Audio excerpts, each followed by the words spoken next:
masalah azl.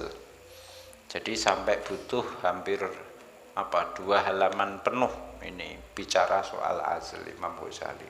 Masih dikejar lagi. Karena Imam Ghazali menyatakan azl boleh, itu dikritik terus. Antara lain ini. Imam Ghazali jenengan mengatakan azl itu mubah. Dengan niat apa? Antara lain tadi tidak ingin hidupnya jadi repot banyak anak. Padahal ya Imam Ghazali, Nabi mengatakan mantarokan nikah makhofatal iyal falaisa minna. Barang siapa yang tidak menikah karena khawatir punya beban keluarga, maka bukan golongan kita. Nabi menyatakan itu diulang 3 kali. Nah, ini kan mirip jenengan. Jenengan mengatakan melakukan azl supaya tidak berat beban hidup keluarga, sementara Nabi mengatakan barang siapa tidak nikah karena takut beban keluarga, dia bukan kita. Baik, saya jawab, kata Imam Ghazali. Azl itu kan seperti tidak menikah. Selesai kan wenganane. Orang azl itu tidak seperti menikah, sudah selesai. Nah, soal bahwa Nabi mengatakan laisa minna, bukan golongan kita. Ya maksudnya Nabi bilang begitu itu bukan golongan kita, bukan berarti bukan umat Muhammad, bukan umat Islam, tidak sejauh itu. Yang dimaksud laisa minna itu bukan golongan kita yang selalu melakukan yang terbaik, yang paling utama. Kita itu selalu melakukan yang paling utama. Lah ini tidak. Itu saja kan dari awal azl itu tidak afdol gitu. Terus dikejar lagi. Lah Nabi kan juga berkata azl itu seperti mendem mengubur anak hidup-hidup. Itu kan terus Nabi setelah bilang itu Nabi membaca wa idzal mau'udatu su'ilat. Ini malah hadisnya sahih. Apa jawab Anda Imam Ghazali? Benar, itu hadis sahih, Nabi mengatakan demikian. Tapi jangan lupa, jangan hadis itu saja yang kamu kutip. Ada banyak hadis tentang boleh azl. Baik, tentang hadis itu. Tentang hadis itu al-wa'dul khafi seperti membunuh anak tapi samar-samar. Ini kan seperti pernyataan Nabi asyirkul khafi, kemusyrikan yang samar. Kemusyrikan yang samar itu hanya makruh maksimal, tidak sampai haram. Wa'dul khafi maksimal makruh, tidak sampai haram. Tuh. Lah Sayyidina Ibnu Abbas bilang begini Imam Ghazali. Jadi azl itu seperti mengubur anak hidup-hidup. Maka karena hanya seperti disebut mau'udatus sura gitu.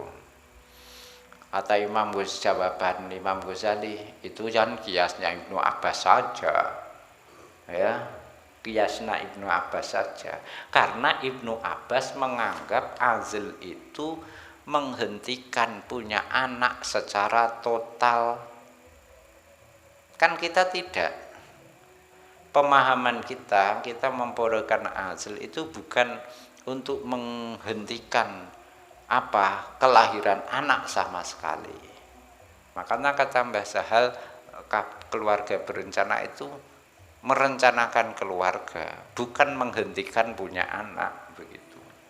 Kalau menghentikan punya anak dianggap sebagai kalau azl dianggap seperti wa'dul asghar, mengubur hidup-hidup, itu ya kias yang lemah. Karena Ibnu Abbas melakukan kias yang lemah, yakni menyamakan azl dengan mengubur anak hidup-hidup, maka ditentang oleh Sayyidina Ali. dikritik. Itu ya Ibnu Abbas kenapa sampai berpendapat begitu. Itu kan illa lama sami'ahu qala wala takunu ma'dan. Yang namanya mau udah al-wa'du, mengubur hidup-hidup itu kan setelah anak manusia itu mengalami 7 fase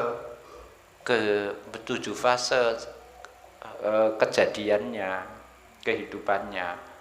Yang pertama fase menjadi intisari tanah, yang kedua nutfah, yang ketiga mudghah, sulalatin min tin, tsumma nutfatan fi qararin makin, tsumma ja'alna nutfata 'alaqatan, tsumma ja'alna mudghatan, tsumma khalaqnal mudghata imama, tsumma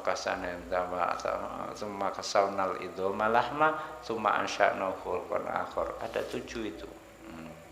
Lah, kalau sudah 7 sudah ditiup piruh lah, baru ini namanya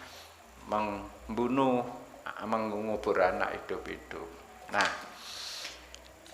Sayyidina Ali mengkritik kiasnya Ibnu Abbas, ini menunjukkan kelasnya Sayyidina Ali di atas Ibnu Abbas gitu.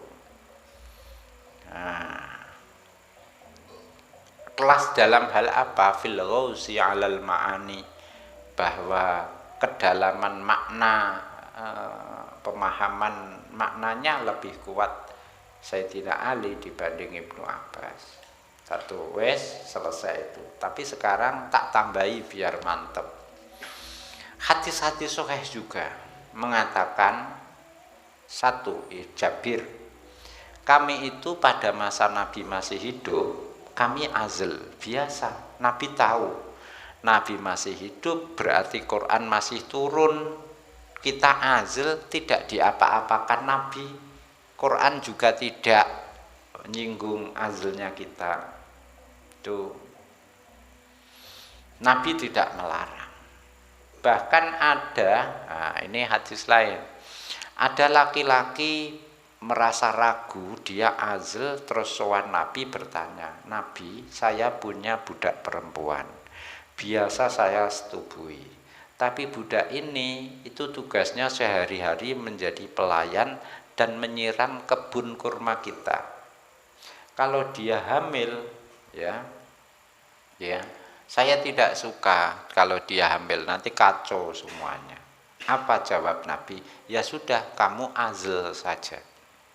Nah, tapi meskipun kamu azl ya, ingat, ya, bisa jadi Allah nanti tetap memberi anak. Selang berapa waktu laki-laki ini datang lagi ke Nabi.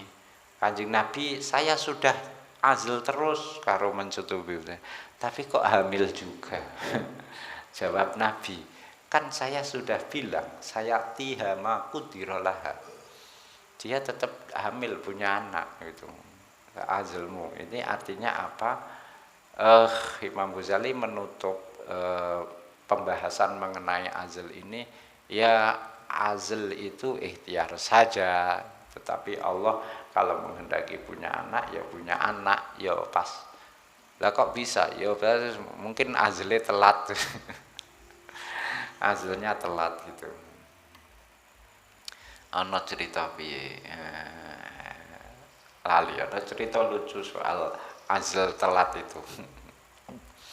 Qala rahimahullah. Jadi ada orang perempuan kepengen punya anak, seperti artis ganteng begitu. Terus disarankan oleh siapa konsultannya, pas suami mau mau ejakulasi, mau injal, itu nanti disuruh, si perempuan disuruh membayangkan artis yang dia obsesikan itu. Nah, bojone elek sing lanang. Nah, barang wis saatnya, detik-detiknya, terus si laki-laki terlambat. Lah, karena si laki-laki terlambat azl, si istri akhirnya ya teriak jelek malah akhirnya dia anak jelek. Gitu. Qala al hadi asyara utai kang